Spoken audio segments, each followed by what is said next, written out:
안녕하세요. 미고성형외과 윤원준입니다. 만나 뵙게 돼서 반갑습니다. 오늘은 여성분들이 약간 비밀스러울 수 있는 좌우 가슴이 약간 비대칭이 있는 이런 경우에 대해서 말씀을 나눠보도록 하겠습니다. 일단 환자분들이 병원에 내원하셨을 때 가슴이 좌우가 많이 차이 나는 경우는 본인이 좌우가 비대칭 혹은 짝짝이라고 알고 계시고 오는 분들이 있지만 대부분의 경우에서는 이런 걸 잘 모르시는 경우가 훨씬 많습니다. 그래서 어떨 때는 수술하고 나서 그제서야 이거 좌우가 조금 꼭지 위치가 다른데 뭐 이렇게 말씀하시는 경우도 있는데, 우리가 가슴 확대 수술을 해서 꼭지 위치 자체가 변화되는 경우는 거의 없거든요. 그래서 원래 다른 모양이 그 모양대로 가는 경우가 있고요. 대부분 이렇게 이제 수술 전에 상담을 하면서 어떻게 다른지, 뼈가 다른지, 가슴 살이 다른 건지, 꼭지의 위치가 다른 건지, 그다음에 꼭지의 방향이 다른 건지 이런 거를 자세히 설명을 드리거든요. 그래서 그 설명을 들으시면 본인이 어떤 식의 문제점이 있고 어떤 점은 해결이 가능하고 어떤 점은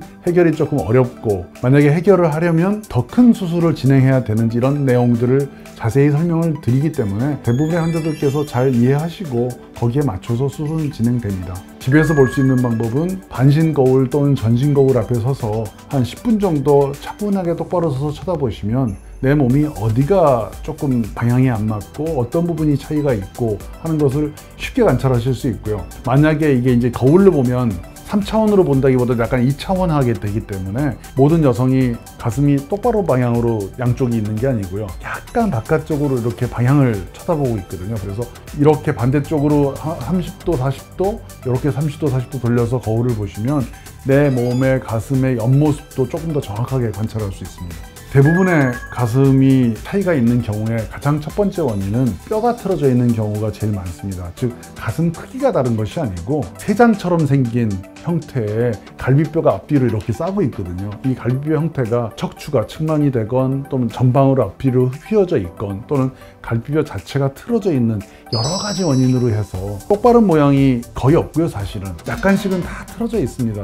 이 틀어져 있는 정도가 과하게 되면 가슴 모양부터 모두가 같이 비대칭이 되는 경우가 발생하게 되는 것이고요. 흔히는 왼쪽 가슴에는 우리가 속에 심장이 들어있기 때문에 왼쪽 뼈는 조금 나오는 경향이 있고요. 오른쪽 뼈는 들어가는 경향이 있어서 우리가 단면들을 보면 태국무늬처럼 이렇게 휘어있는 흉곽 모양을 볼 수 있습니다. 그래서 주로는 왼쪽 가슴이 더 큰 이유가 심장 때문에 큰 경우가 많은데, 뼈가 달라서 좌우 대칭이 달라지는 경우에는 가슴 수술, 확대 수술을 하는 거기 때문에 뼈를 어떻게 하는 거는 하지 않거든요. 왜냐하면 뼈를 만지게 되면 갈비뼈와 이 전체적인 뼈 전체 조합을 맞춰야 되는데 그거는 위험한 수술이 될 수 있어서 대체로는 가슴의 크기를 맞춰서 좌우를 약간 최대한 비슷하게 맞추는 그런 수술 방향을 설정하게 됩니다.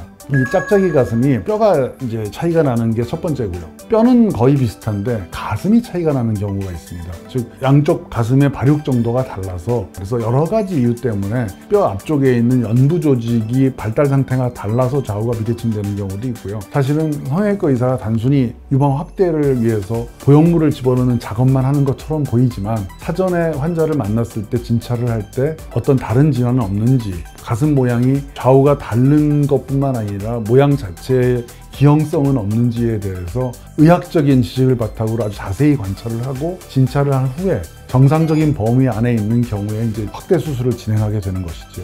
가슴의 처진 정도가 달라지면서 좌우의 비대칭, 짝짝이가 발생하는 경우도 있습니다. 그거는 첫 번째가 수유 후에 한쪽 가슴으로만 모유를 수유했을 경우에 그 수유를 많이 했던 쪽이 좀 더 많이 처지거나 하는 경우가 발생할 수도 있고요. 원래 좌우의 유선 조직의 크기가 달라서 중력에 의해서 조직이 당겨지는 현상이 달라서 좌우의 처짐 현상이 달라지는 경우도 발생할 수 있고요. 경우에 따라서는 조직 내부에 인대들이 있고 탄력도가 있는데 탄력도가 좌우가 좀 달라서 늘어지는 정도가 다를 수도 있습니다. 그리고 어떤 경우는 태어날 때부터 그 좌우가 다른 경우도 있습니다. 분류를 먼저 해야 됩니다. 이 사람이 피부까지 같이 달라진 건지, 뼈가 다른 건지, 아니면 가슴 크기만 단순히 다른 건지, 꼭지 위치도 다른 건지 방향이 다른 건지 이런 거를 모두 고려를 해야 되고요. 그렇기 때문에 유방 확대 수술, 유방 수술에 경험이 많은 성형외과 전문의가 이런 진찰을 하고 방향을 잡아야 되는 것이겠죠. 그래서 위치가 만약에 어느 정도 이상 차이가 나면 리프팅도 같이 동반돼서 수술을 해야 되는 경우도 있고요. 크기만 다른 흔한 경우에서는 보형물의 크기를 조절을 해서 의사가 좌우를 메꿔 나가는 작업을 하게 됩니다. 환자의 체격 조건과 크기, 앞편의 길이 이런 계측을 다 해서 가장 적절한 사이즈의 밸런싱을 해주는 것이, 계획을 세우는 것이 제일 중요합니다. 네, 오늘은 좌우 가슴의 비대칭, 즉 짝짝이 가슴에 대해서 설명을 드렸습니다. 오늘 설명 중에서 부족한 점이 있으시면 언제든지 저희에게 따로 질문을 주셔도 좋고요. 병원에 상담 오셨을 때 더 자세히 질문을 하셔도 좋겠습니다. 그럼 다음에 또 뵙도록 하겠습니다. 감사합니다.